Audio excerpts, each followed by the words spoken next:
দেখেছো চন্দ্রমল্লিকা গাছটিতে কত সুন্দর ফুল ফুটেছে।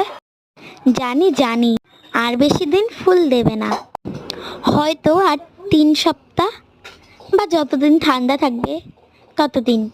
একেবারে 60টি ফুল ফুটেছে গাছটিতে। ফুলের ভারে ডাল একদম হেলে পড়েছে। কালকে মাত্র কিনে এনে মাটিতে বসিয়ে দেওয়া হয়েছিল, কিন্তু এই ছোট টবে থাকলে যে গাছ একদম ভেঙে পড়ে যাবে। যতদিন বাচ্চার কথা ততদিন হয়তো আর বাঁচবে না। কালকে বসাইনি তো কি হয়েছে, আজ বসাবো। তার জন্য দেখলেই একটা ফুটো গামলা নিয়েছি ও তার উপরে ড্রেন সিস্টেম করে নিয়েছিলাম ভাঙা মাটির কাপ আর উপরে কার্টুন দিয়ে। আর এটা দেখলে গোবরযুক্ত সার মাটি। যাই হোক, তারপর মাটি তৈরি করে নিচ্ছি।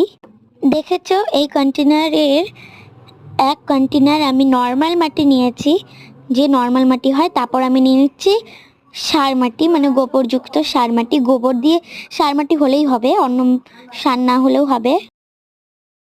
4 থেকে 5 বাটি গোবরযুক্ত সার মাটি দিয়েছি। আর মনে রাখতে হবে গাছ লাগানোর সময় গাছের ড্রেন সিস্টেম ভালো করতে হবে। তারপরে এই মাটিগুলোর মধ্যে সোডা দিয়ে দিচ্ছি, খাবার সোডা।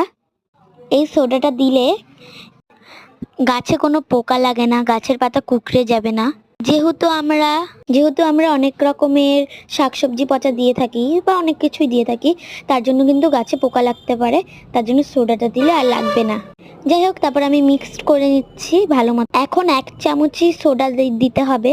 তারপর গাছ লাগানো হয়ে গেলে, গাছ যখন বড় হয়ে যাবে, যদি পোকা টোকা ধরে তখন জলের মধ্যে মিশিয়ে দিতে হবে। তো দেখলেই আমার মাটি মিশানো হয়ে গেছে।